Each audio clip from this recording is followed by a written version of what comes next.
Hello students, मैं Prince Kumar आप सभी को स्वागत करता हूं फिर से एक न्यू सेशन में। ये सेशन आप सभी के लिए जीडी कांस्टेबल के लिए मोस्ट इंपॉर्टेंट है, जीके का होने वाला है। सभी प्रश्न इंपॉर्टेंट लिया गया, सेलेक्टेड लिए गए, जो कि आप सभी के एग्जाम में बहुत ही ज़्यादा हेल्पफुल साबित होने वाला है। तो हर एक प्रश्न को आप लोग बारीकता से अध्ययन करना और सभी प्रश्न को 100% फोकस करना, क्योंकि यहाँ से हर एक प्रश्न आप सभी को 2 नंबर दिलाने की क्षमता रखता है। तो आप लोग सभी प्रश्न को बारीकता से अध्ययन करना। तो चलिए शुरू करते हैं। पहला प्रश्न देखो क्या है। पहला प्रश्न है, अबुबाची पर्वत किस राज्य में मनाया जाता है? अबुबाची पर्व किस राज्य में मनाया जाता है? असम में, उत्तराखंड में, सिक्किम में या फिर मेघालय में? तो अबुबाची पर्व किस राज्य में मनाया जाता है? तो राइट आंसर क्या होगा? राइट आंसर होगा Assam. Assam, option number A is the right answer. Abubachi पर्वत असम राज्य में मनाया जाता है, ऑप्शन नंबर ए। अगला प्रश्न है, किस विटामिन में कोबाल्ट पाया जाता है? किस विटामिन में कोबाल्ट पाया जाता है? विटामिन बी, विटामिन बी12, विटामिन सी या फिर विटामिन डी? तो किस विटामिन में कोबाल्ट पाया जाता है? तो राइट आंसर होगा विटामिन बी12। Option number B is the right answer. किस विटामिन में पाया जाता है? तो विटामिन बी12 में कोबाल्ट पाया जाता है। अगला प्रश्न है, निकोटीन पदार्थ किस पौधे में पाया जाता है? निकोटीन पदार्थ किस पौधे में पाया जाता है? अफीम में, नीम में, तंबाकू में या फिर अंगूर में? तो निकोटीन पदार्थ किस पौधे में पाया जाता है? तो राइट आंसर क्या होगा? राइट आंसर होगा ऑप्शन नंबर तंबाकू। तंबाकू में क्या पाया जाता है? तो निकोटीन पदार्थ पाया जाता है, option number C is the right answer. अगला प्रश्न है, कौन सा एंजाइम लार में पाया जाता है? कौन सा एंजाइम लार में पाया जाता है? पेप्सिन, रेनिन, ट्रिप्सिन या टाइलिन? तो कौन सा एंजाइम लार में पाया जाता है? तो राइट आंसर क्या होगा?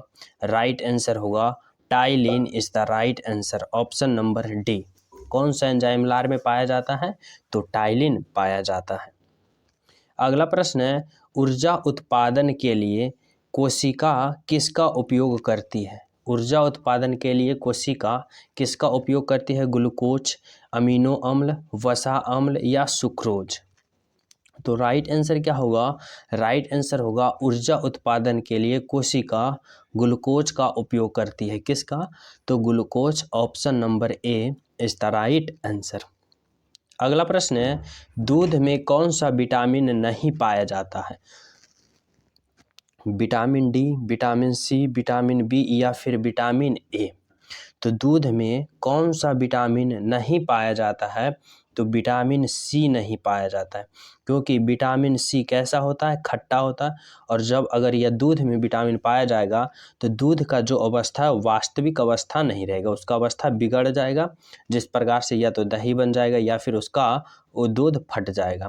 तो इसी कारण विटामिन सी जो है दूध में नहीं पाया जाता, ऑप्शन नंबर बी। अगला प्रश्न है, भोज पदार्थ का संग्रह करने वाला लवक कौन सा है? भोज पदार्थ का संग्रह करने वाला लवक कौन सा है? मंड लवक, वर्ण लवक, अवर्णीय लवक या प्रोटीन लवक? तो भोज पदार्थ का संग्रह करने वाला लवक कौन सा है? तो राइट आंसर क्या होगा? राइट आंसर होगा अवर्णीय लवण। कौन सा लवण? अवर्णीय लवक, option number C is the right answer, जो कि भोज पदार्थ का संग्रह करने वाला लवक है। अगला प्रश्न है, उन कण का नाम बताइए जो पदार्थ बनाते हैं। उन कण का नाम बताना है जो पदार्थ बनाते हैं। धातु, मेटलॉइड्स, गैस धातु या फिर परमाणु? तो उन कण का नाम बताना है जो पदार्थ बनाते हैं। तो राइट आंसर क्या होगा? परमाणु, ऑप्शन नंबर क्या होगा? D is the right answer. अगला प्रश्न है, एल्काइन का पुराना नाम क्या है? पुराना नाम क्या है? ओलेफिन, पैराफिन, एसिटिलीन या इनमें से कोई नहीं? तो राइट आंसर क्या होगा? राइट आंसर होगा ऑप्शन नंबर क्या? Olefin. Olefin is the right answer, option number A. अगला प्रश्न है संविधान के प्रारूप समिति के अध्यक्ष कौन थे? संविधान के प्रारूप समिति के अध्यक्ष कौन थे? सच्चिदानंद सिन्हा, डॉक्टर भीमराव अंबेडकर, डॉक्टर राजेंद्र प्रसाद या सरदार वल्लभ भाई पटेल। तो संविधान के प्रारूप समिति के अध्यक्ष कौन थे? तो राइट आंसर क्या होगा? राइट आंसर होगा doctor Bhimrao Ambedkar. Option number B is the right answer. अगला प्रश्न है किस सुल्तान ने अपनी राजधानी दिल्ली से दौलताबाद स्थानांतरित किया था? किस सुल्तान ने अपनी राजधानी दिल्ली से दौलताबाद स्थानांतरित किया था? औरंगजेब, अकबर, मोहम्मद बिन तुगलक या शेरशाह सूरी। तो राइट आंसर क्या होगा? राइट आंसर होगा ऑप्शन नंबर क्या? मोहम्मद बिन तुगलक, जिन्होंने अपनी राजधानी दिल्ली से दौलताबाद स्थानांतरित किया था। Option number C. अगला प्रश्न है भारत का शेक्सपियर किसे कहा जाता है? चाणक्य को, बाण्यभट्ट को, पाणिनि को या कालिदास को। तो भारत का शेक्सपियर किसे कहा जाता है? तो राइट आंसर क्या होगा? राइट आंसर होगा कालिदास को। किसे कहा जाता है? तो कालिदास। Option number D. अगला प्रश्न है विश्व मृदा दिवस कब मनाया जाता है? विश्व मृदा दिवस कब मनाया जाता है? 5 दिसंबर, 3 दिसंबर, 12 जनवरी या फिर 6 अक्टूबर को। तो विश्व मृदा दिवस कब मनाया जाता है? तो राइट आंसर क्या होगा? 5 दिसंबर। Option number A is the right answer. 5 दिसंबर को मनाया जाता है। अगला प्रश्न है पहला सीमेंट संयंत्र कहाँ स्थापित किया गया था? पहला सीमेंट संयंत्र कहाँ स्थापित किया गया था? नागपुर, चेन्नई, मुंबई या फिर गुजरात। तो राइट आंसर होगा चेन्नई। कहाँ स्थापित किया गया था? तो चेन्नई। Option number B. अगला प्रश्न है भारत का सबसे बड़ा सीमेंट उत्पादक राज्य कौन सा है? आंध्र प्रदेश, राजस्थान, मध्य प्रदेश या गुजरात। तो राइट आंसर क्या होगा? भारत के सबसे बड़ा सीमेंट उत्पादक राज्य कौन सा है? तो राइट आंसर होगा ऑप्शन नंबर मध्य प्रदेश। कहाँ होगा? Madhya Pradesh is the right answer.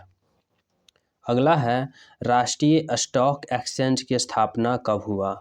1980, 1952, 1900 या 1992। तो राष्ट्रीय स्टॉक एक्सचेंज की बात करें कि स्थापना कब हुआ? तो राइट आंसर होगा 1992। Option number D is the right answer. Option number D. अगला प्रश्न है भारत में पूर्ण जागरण का जनक किसे कहा जाता है? भारत में पूर्ण जागरण का जनक किसे कहा जाता है? राजा राम मोहन राय, महात्मा गांधी, स्वामी विवेकानंद या रामकृष्ण परमहंस। तो भारत में पूर्ण जागरण का जनक किसे कहा जाता है? तो राइट आंसर क्या होगा? राइट आंसर होगा option number Raja Ram Mohan Roy. Option number A is the right answer. अगला है भारत रत्न पुरस्कार पाने वाला प्रथम भारतीय महिला कौन थी? भारत रत्न पुरस्कार पाने वाली प्रथम भारतीय महिला कौन थी? मदर टेरेसा, इंदिरा गांधी, लता मंगेशकर या सोनिया गांधी। तो राइट आंसर क्या होगा? राइट आंसर होगा option number Indira Gandhi is the right answer, जो कि भारत रत्न पुरस्कार पाने वाली प्रथम महिला थी। कौन? Indira Gandhi. Option number B. Next है नेशनल प्लानिंग कमेटी का गठन किसने किया था? लाल बहादुर शास्त्री या फिर जवाहरलाल नेहरू या फिर सुभाष चंद्र बोस या दादा भाई नौरोजी। तो नेशनल प्लानिंग कमेटी का गठन किसने किया था? तो राइट आंसर क्या होगा? राइट आंसर होगा Subhash Chandra Bose. Option number C Subhash Chandra Bose. अगला प्रश्न है भारत में सर्वप्रथम फसल बीमा योजना शुभारंभ कब हुआ था? भारत में सर्वप्रथम फसल बीमा योजना शुभारंभ 1950, 1952, 1980 या 1985। तो राइट आंसर होगा ऑप्शन नंबर 1985 ईस्वी। Option number D is the right answer. अगला है युथांग घाटी किस राज्य में स्थित है? सिक्किम में, मेघालय में, नागालैंड में या असम में। तो युमथांग घाटी किस राज्य में स्थित है? तो राइट आंसर क्या होगा? राइट आंसर होगा सिक्किम में। कहाँ स्थित है? तो सिक्किम में। ऑप्शन नंबर क्या होगा? Option number A is the right answer. अगला है संविधान के किस अनुच्छेद के अंतर्गत राष्ट्रपति अध्यादेश जारी करता है? अनुच्छेद 24, अनुच्छेद 23, अनुच्छेद 25 या अनुच्छेद 27? तो संविधान के किस अनुच्छेद के अंतर्गत राष्ट्रपति अध्यादेश जारी करता है? तो राइट आंसर क्या होगा? राइट आंसर होगा ऑप्शन नंबर अनुच्छेद 123 के तहत, अनुच्छेद 123। अगला प्रश्न है अजमेर किस नदी के किनारे स्थित है?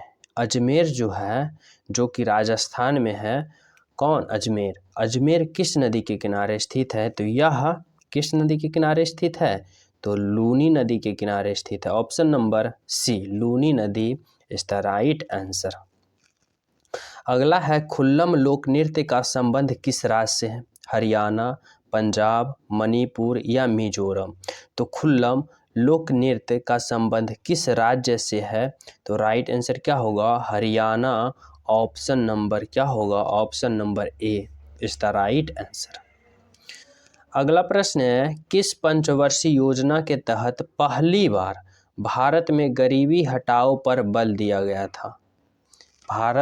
किस पंचवर्षीय योजना के तहत पहली बार भारत में गरीबी हटाओ पर बल दिया गया था? तो राइट आंसर होगा 5वीं पंचवर्षीय योजना में। ऑप्शन नंबर क्या होगा? ए, जो कि 5वीं पंचवर्षीय योजना में यह बल दिया गया था कि गरीबी हटाओ। अगला है चर्चित तूफान मिचोंग का संबंध किस सागर से है? चर्चित तूफान मिचोंग का संबंध किस सागर से है? प्रशांत महासागर, हिंद महासागर, अंटार्कटिक महासागर या फिर आर्कटिक महासागर? तो राइट आंसर होगा हिंद महासागर। ऑप्शन नंबर बी, जो कि चर्चित तूफान कौन सा है? मिचोंग। Option number B. अगला है हर बच्चे के लिए हर अधिकार नामक अभियान हाल ही में किस राज्य में शुरू किया गया? हर बच्चे के लिए हर अधिकार नामक अभियान हाल ही में किस राज्य में शुरू किया गया? तो राइट आंसर होगा कहाँ? Uttar Pradesh. Option number C is the right answer. अगला प्रश्न है अंतर्राष्ट्रीय मत्स्य पालन में सर्वश्रेष्ठ राज्य का पुरस्कार अंतर्देशीय मत्स्य पालन में सर्वश्रेष्ठ राज्य का पुरस्कार किसने जीता? तो राइट आंसर क्या होगा? यह उत्तर प्रदेश जीता। ऑप्शन नंबर क्या होगा? Option number D is the right answer. अगला है भारत और किस देश की मदद से संयुक्त सैन्य अभ्यास सूर्य किरण हाल ही में शुरू किया गया?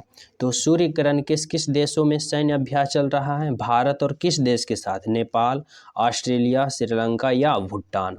तो राइट आंसर क्या होगा? राइट आंसर होगा नेपाल। भारत और नेपाल के बीच कौन सा सैन्य अभ्यास अभी स्टार्ट हुआ है? तो Surya Kiran. Option number A. अगला है किस राज्य सरकार द्वारा मिशन दक्ष की शुरुआत करने की घोषणा की गई है? मिशन दक्ष शुरुआत करने की घोषणा की गई उत्तर प्रदेश, बिहार, गोवा या झारखंड?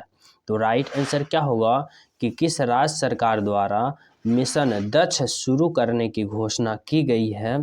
तो राइट आंसर होगा option number B, Bihar is the right answer. तो आज आप सभी के लिए टॉप 30 प्रश्न का सीरीज ये रहा। जो न्यू हो, चैनल पे पहली बार हो, चैनल सब्सक्राइब कर लेना और बेल आइकन दबा देना। वीडियो लाइक एंड शेयर जरूर करना। आप सभी के पास ऐसा इंपॉर्टेंट क्वेश्चन का सीरीज पहुंचना अति आवश्यक हो जाता है, जो कि आप सभी के एग्जाम में बहुत ही ज़्यादा हेल्पफुल साबित होगा। तो चैनल सब्सक्राइब कर लेना और बेल आइकन दबा देना। वीडियो पसंद आए तो लाइक करना। मिलते हैं आप सभी स्टूडेंट, प्रिय स्टूडेंट को अगले वीडियो में। जब तक सभी को जय हिंद।